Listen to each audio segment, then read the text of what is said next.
What uh match यार, कितना जबरदस्त मैच हुआ है। आखिरी तक वर्ल्ड चैंपियन जो है वो वर्ल्ड चैंपियन की तरह खेल रहे थे, अटैक करने की कोशिश कर रहे थे, और इससे ज्यादा एक फैन को क्या ही चाहिए। क्या इंडिया हार गई क्या? तो मैं कौन सी इंडिया की बात कर रहा हूं, मैं अभी तो अर्जेंटीना की बात कर रहा हूं। हाँ, जो आखिरी तक लड़ाई करने की कोशिश करी है, जो आखिरी तक अटैक करने की कोशिश करी है, उन्होंने आखिरी के 11 मिनट में 3 गोल मारे। हमारी इंडियन टीम जो है वो आखिरी के 11 मिनट में पूरी निपट गई। वहां पे 39 इयर्स का मेस्सी लगा हुआ है, बढ़िया तरीके से अपनी टीम को जिताने में गोल भी मार रहा है, असिस्ट भी मार रहा है, बता भी रहा है बिना किसी बहाने की अपनी टीम को जिता भी रहा है। और वहां पे 40-45 साल के गौती बहाने दे रहे हैं कि प्रिंस जो है वो अभी नया आया है, हर्षित राणा जो है वो अभी इंजरी से आया है, जसप्रीत बुमराह इस टीम में है नहीं, हार्दिक पांड्या इस टीम में है नहीं, तो प्रॉब्लम होती है और ऐसे रिजल्ट आते रहते हैं। वहां पे वो बहाने खोदते हैं, वहां पे मेस्सी जो है वो दूसरी टीम को खोदता है। इतना ही डिफरेंस है, और इतना ही डिफरेंस हो गया है एक अर्जेंटीना के फैन में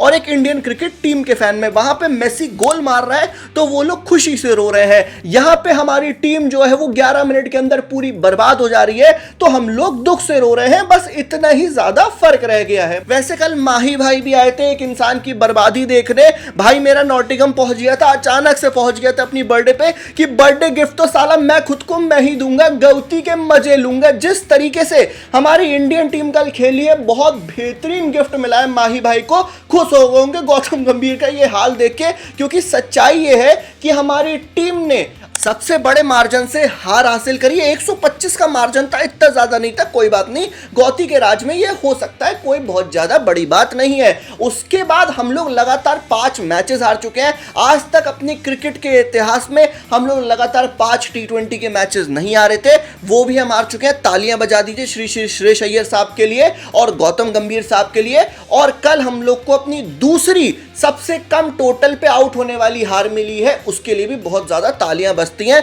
पिछले मैच में जेकब बैथल ने ठोका, इस मैच में फिल सॉल्ट ने ठोक दिया। मतलब आरसीबी वालों, मैंने माना कि तुम्हारे प्लेयर्स का सिलेक्शन इंडियन टीम में होना चाहिए था, अब गौती भाई ने नहीं लिया, इसमें मैं क्या कर सकता हूं?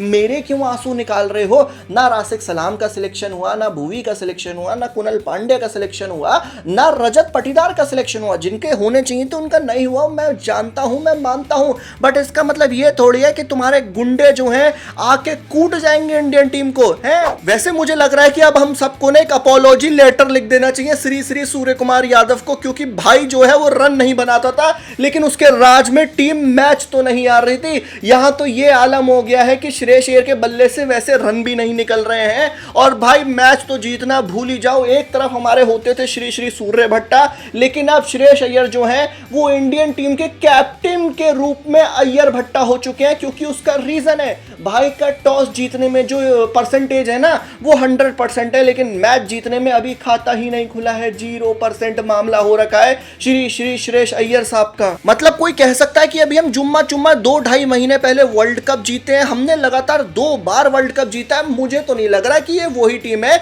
वहां पे वो ट्रॉफी पे अभी तक धूल भी जमना चालू नहीं हुई है। वो ट्रॉफी भी कह रही हो कि लाडले हाँ वापस करते, नहीं मुझे नहीं रहना इस कैबिनेट में, वापस करते, तुम लोग डिजर्व नहीं करते हो जिस तरीके से इस समय क्रिकेट खेल रहे हो। एटलीस्ट अपनी इज्जत की परवाह नहीं है, उस T20 वर्ल्ड कप की ट्रॉफी की ही परवाह कर लो, क्योंकि अभी आलम ऐसा चल रहा है कि हम लोग इंग्लैंड से तो पिल ही चुके हैं, पिल जाएंगे, कोई बहुत बड़ी बात नहीं है। आयरलैंड से तो हम पिल के ही आ रहे हैं। अब मुझे टेंशन इस बात की हो रही है कि अभी थोड़े दिन में जिम्बाब्वे जाना है। हाँ, जिम्बाब्वे जाना है, वो जिम्बाब्वे हमारे अंदर डंडा ना डाल दे, इतनी बुरी हालत हो रखी है। क्योंकि गौतम गंभीर तो सिर्फ बहाने देंगे, कोई बहुत बड़ी बात नहीं है। उनसे संजू सैमसन पे क्लियरिटी मांगी तो उन्होंने सीधे सीधे यही कह दिया कि संजू सैमसन को मैंने बता दिया है मुझे क्या बताना था, मुझे तुम लोग को बताने की कोई जरूरत नहीं है। वो एक कोच और एक प्लेयर के बीच की बड़ी पर्सनल बात है, हम नहीं बता सकते। नहीं मत बताओ, मुझे पता है आपकी और हर्षित राणा की भी कोई बहुत ज्यादा पर्सनल बात है जो आप हमको नहीं बता सकते हो। तभी तो वो कल जो है बढ़िया तरीके से हाँ शिवम दुबे से ऊपर बैटिंग करने आ गए, पावर प्ले में हमको हर्षित राणा दिख गए। कोई तो बहुत बड़ी बात है, बिना किसी मैचेस के, इंडिया ये मैचेस के वो इंडियन टीम में भी दिख रहे हैं, 10 की इकोनॉमी से खा भी रहे हैं। बैटिंग करने को बोलो तो जुम्मा चुम्मा थोड़ी बहुत बैटिंग कर लेते हैं। लेकिन मैं ये बताना चाहता हूं कि मैंने हर्षित राणा को पावर प्ले में बैटिंग करते देख लिया, इससे बढ़िया तो मौत आ जाए। क्योंकि अगली बार अगर मैंने ये देखा ना, मैं सच बता रहा हूं, मैं कहीं जाके कूदना पसंद करूंगा, लोहागढ़ फोर्ट जाके कूदना पसंद करूंगा, लेकिन इंडियन क्रिकेट टीम के मैच नहीं देखूंगा। जिस तरीके से हमारी इंडियन टीम का बैटिंग फेलियर चल रहा है आयरलैंड सीरीज से, अभी तक मैं सच बता रहा हूं, इनको मुश्किल से मुश्किल ढोलकपुर टीम में भी जगह नहीं मिलने वाली है। मैं तुम लोग को सही बता रहा हूं, बढ़िया तरीके से बता रहा हूं। संजू सैमसन इनकंसिस्टेंट है, मुझे समझ में आता है, ठीक है, बढ़िया से समझ में आता है, लेकिन उसने वर्ल्ड कप में आपको 3 मैच में लगातार 3 बेहतरीन पारियां खेल के दी थी, आपको वर्ल्ड चैंपियन बनाया था।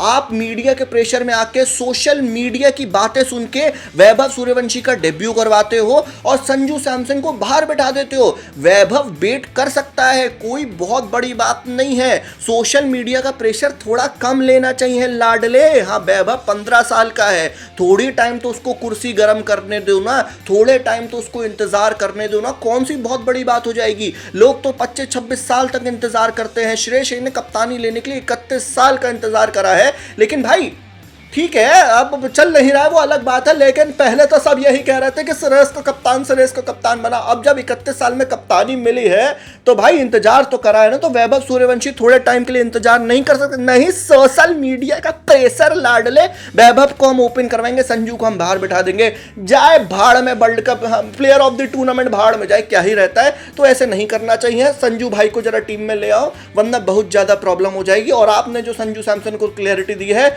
मुझे नहीं पता है, उस पर मिट्टी पाओ, हाँ उस पे हार्पिक पाओ, जो पाना है पाओ, उसको लेके आओ टीम में, इस समय जरूरी है। क्योंकि रीजन आपकी टीम का हारने का ये भी है कि आपकी टीम में ऊपर के जो बल्लेबाज है ना, उसमें सिर्फ एक राइटी बल्लेबाज है, बाकी सब लेफ्टी बल्लेबाज हैं। तो आपकी बुद्धिमता में ये सोच होनी चाहिए थी कि अगर हम वैभव सूर्यवंशी को टीम में लेके आ रहे हैं तो हमको एक राइटी बल्लेबाज बाहर करना पड़ेगा और ऊपर के टॉप ऑर्डर में सिर्फ श्रेयस अय्यर रह जाएगा जो एक राइटी बल्लेबाज है। तो वहां पे भी आपने एक ब्लंडर डिसीजन लिया है। आपने किस खुशी में संजू सैमसन को बाहर करा, मुझे नहीं पता। मैं जानता हूं वो आदमी इनकंसिस्टेंट है, हाँ वो इनकंसिस्टेंट है, मैं जानता हूं। 10 में से 3-4 पारियां आती हैं, बाकी 5-6 पारियां फेलियर ही चलती हैं। लेकिन जब रिवॉर्ड देने की बात है तो आपको एटलीस्ट ये इंग्लैंड की सीरीज देनी चाहिए थी। ऐसे आप किसी को ड्रॉप नहीं कर सकते हो, सिंपल सीधी बात तो ये है। आपने जिम्बाब्वे टूर से भी उसको ड्रॉप कर दिया, तो मुझे ये सारी चीजें समझ में नहीं आती हैं। और सच्चाई वाली बात भाई ये भी है कि जहां पे हमारे बल्लेबाजों को थोड़ी सी स्पाइसी विकेट मिल गई, थोड़ी सी जहां पे बॉलर्स को मदद मिल रही है, वहां पे बस इनसे थोड़ी सी बैटिंग करवा दो, फिर इनको देखो किस तरीके से अनारकली बनते हैं। यही चल रहा है, लगातार चल रहा है। क्योंकि हम आईपीएल में फ्लैट विकेट्स पे खेलते हैं, जो इंडिया में टी20 होते हैं वो भी हम फ्लैट विकेट्स पे खेलते हैं, लेकिन जब हम दूसरे जगह जाते हैं वो फ्लैट विकेट बनवाते नहीं हैं। कल फिल सॉल्ट को भी शुरू में बहुत ज्यादा प्रॉब्लम हो रही थी, लेकिन उसने अपना टाइम लिया, फिर वो 70 रन की पारी खेल के गया है। लेकिन हमारे बल्लेबाज टाइम छोड़ो, टाइम बॉम्ब बन के आते हैं भाई, टाइम बॉम्ब बन के आते हैं। 200 रन का टोटल था, 10 रन आपको पर ओवर बनाने थे, जो आज के टी20 क्रिकेट में कोई बहुत ज्यादा मुश्किल नहीं है। आपके पास वर्ल्ड क्लास बैटर है, आपके पास श्री वैभव सूर्यवंशी साहब है, इतना बड़ा बैटर है। बट चलो वो बच्चा है, उसको हम पीछे रखते हैं, 1-2 मैच लगता है, उसको थोड़ा टाइम भी देना चाहिए। अभिषेक शर्मा आपके पास है, आपके पास श्रेयस अय्यर है, आपके पास ईशान किशन है, आपके पास लॉर्ड तिलक वर्मा है, शिवम दुबे आपके पास है, लॉर्ड हर्षित राणा है, the greatest of all time आपके पास हर्षित राणा है, आपके पास अक्षर पटेल है। तो आपके पास अच्छे खासे टी20 बैटर हैं जो 200 रन चेस करना बहुत आसानी से करते हैं। लेकिन आपके बैटर जिम्मेदारी लें तो तब करेंगे ना, जब तक उनको फ्लैट विकेट्स मिलती नहीं है, जब तक उनके बल्ले पे बॉल अच्छी आती नहीं है, तब तक वो कुछ करेंगे नहीं। सच्चाई वाली बात है, मैं ये बोलता नहीं हूं, बट ऐसा लगने लगा है। क्योंकि आयरलैंड हम गए थे, वहां पे फ्लैट विकेट्स नहीं थी, वहां पे भी थोड़ा टाइम लेके खेलना था, वो भी नहीं करा हमने। ठीक है, अब हम इंग्लैंड आए हैं तो यहां पे जब कोई फ्लैट विकेट मिलती है तो हमारे बल्लेबाज जो है वो 190 मार देते हैं। लेकिन अगर शुरू में थोड़ी सी बॉल स्विंग कर रही है, बॉल अच्छी आ रही है, तो हमारे बल्लेबाज जो है वो टाइम बॉम्ब बन के आते हैं और विकेट फेंक के जाते हैं। कल जितने भी विकेट गिरे, बॉल प्लानिंग बहुत अच्छी थी, लेकिन हमारे मोस्ट ऑफ दी बल्लेबाज जो है वो विकेट फेंक के गए हैं, बिल्कुल विकेट फेंक के गए हैं। सिंपल बात तो ये है। वैभव सूर्यवंशी को अब 2 मैच हो चुके हैं, बट उनको लॉन्ग रोप देनी चाहिए। बच्चा यार टाइम लगता है थोड़ा सा, वैभव पे सारे ब्लेम डाल के कुछ फायदा भी नहीं होने वाला है। अभिषेक शर्मा पिछले 2 मैच से रन मार रहे थे, अच्छा स्ट्राइक रेट के साथ मार रहे थे, वो जिम्मेदारी लेके खेल रहा था, लेकिन इस मैच में उसका बल्ला नहीं चला। लेकिन सवाल तो यहाँ पे ईशान किशन से होना चाहिए कि भाई का जो परमिशन लेटर था, जो टिकट था, वो क्या सिर्फ वर्ल्ड कप तक था? क्योंकि वर्ल्ड कप के बाद अगर ईशान किशन की आखिरी 5 इनिंग देखोगे तो उसमें 1 रन है, 12 रन है, 0 है, 40 बॉल में 49 है। मतलब पिछले मैच में तो ईशान किशन खून करके गए हैं, मर्डर करके गए हैं। 40 बॉल में 49 और आज भी 9 बॉल में 13 रन की पारी खेली है ईशान किशन ने। तो ईशान किशन इस समय रन नहीं मार रहे हैं, सच्चाई वाली बात तो ये है। और ऊपर से तीनों फिर लगातार लेफ्टी लेफ्टी लेफ्टी हो जाते हैं। फिर 4 नंबर पे श्री श्री सरपंच साहब आते हैं। और तिलक वर्मा भाई की मैं क्या ही बात करूं, पिछले मैच में 200 के ज्यादा के स्ट्राइक रेट से मैच फिनिश करा था। इस मैच में भाई ने कहा नहीं छोड़ो यार, मैं 11 बॉल में 3 रन बना के जाऊंगा, किसी के बाप में दम नहीं है। कभी कभी स्ट्राइक रेट तिलक वर्मा से डर जाता है। समझ में नहीं आ रहा कि तिलक वर्मा का इस टीम में रोल क्या है। रोल क्लियरिटी है ही नहीं तिलक वर्मा के पास, और वो लेना भी नहीं चाह रहे हैं। ना वो पूरी तरीके से फिनिशर बन पा रहा है, ना वो पूरी तरीके से 3 या 4 नंबर का बल्लेबाज बन पा रहा है। मजाक बन रही है, बिल्कुल एकदम लाफिंग हो गया है और कुछ हो नहीं रहा है बढ़िया तरीके से। तो तिलक वर्मा को भी अब सोचना पड़ेगा कि भाई करना क्या है, क्योंकि अगले मैच में अब मुझे ऐसी फीलिंग आने लगी है कि तिलक वर्मा बाहर जाने वाले हैं। कोई बहुत बड़ी बात नहीं, वाइस कैप्टन है तो क्या हुआ? एक समय तक गौती को भी वाइस कैप्टनसी से हटाया गया था, कोहली को बना के, तो फिर हट जाएगा, क्या प्रॉब्लम है ना? तो मुझे ऐसी फीलिंग आ रही है कि गौती भाई ना अगले मैच में तिलक वर्मा को बाहर फेंकने वाले हैं और संजू सैमसन को टीम में लेके आने वाले हैं। ऐसा कुछ हो सकता है, या फिर वैभव सूर्यवंशी को थोड़े टाइम के लिए बैठना पड़ेगा अगले मैच में। दोनों में से कुछ भी हो सकता है। हार्श कॉल तो वैभव के लिए रहेगी, बट हाँ कुछ भी हो सकता है। बट तिलक वर्मा उस तरीके का परफॉर्मेंस नहीं दे रहे हैं, रोना आ रहा है, आंखों से आंसू निकल रहे हैं और कुछ नहीं हो रहा है। कृपया करके तिलक भाई अपनी रोल क्लियरिटी समझ लो, वरना ये इंडियन टीम को क्लैरिटी नहीं मिल पाएगी। ये तो सच्चाई वाली बात है। और बात करी जाए अगर बॉलिंग की, तो हमारे बॉलिंग में भी प्लानिंग नहीं है भाई, नहीं है प्लानिंग। अर्शदीप सिंह की उस तरीके की फॉर्म नहीं दिख रही है जो पहले उनकी फॉर्म दिखा करती थी। वो भी रन जा रहे हैं, बहुत ज्यादा लीक कर रहे हैं, और राणा जी भी 10 की इकोनॉमी से गए हैं। सिर्फ एक प्रिंस यादव थे जिन्होंने अच्छी बॉलिंग करी है। पहली बॉल पे जॉस बटलर का ही विकेट लिया और हैरी ब्रूक का भी विकेट लिया, और सिर्फ 7.5 की इकोनॉमी से 4 ओवर डाले हैं और 2 विकेट लिए हैं। तो प्रिंस यादव बहुत बढ़िया दिख रहे थे, और ये प्रिंस यादव को खिला नहीं रहे थे। पिछले मैच की हार के बाद मैं बोल के गया था कि आपको 3 स्पिनर की जरूरत नहीं है, आप फालतू में 3 स्पिनर क्यों खिला रहे हो? रवि बिश्नोई, अक्षर पटेल, वरुण चक्रवर्ती। और इस मैच में इन्होंने मेरी बात सुन ली। मैंने कहा था ना सोशल मीडिया पे बहुत रहते हैं, इस मैच में इन्होंने मेरी बात सुन ली, रवि बिश्नोई को बाहर करा और ये प्रिंस यादव को लेके आया, जो एक बहुत अच्छा डिसीजन था। क्योंकि प्रिंस यादव ने परफॉर्म करके बताया कि कैसे T20 में बॉलिंग डाली जाती है। लेकिन उसके अलावा अर्शदीप सिंह भी अच्छे ज्यादा नहीं दिखे। हर्षित राणा 10 की इकोनॉमी से गए, अक्षर पटेल तो 11 की इकोनॉमी से ज्यादा गए, और वरुण चक्रवर्ती की फॉर्म जो है वो खराब ही चल रही है। T20 वर्ल्ड कप में भी इतनी अच्छी नहीं दिखी थी।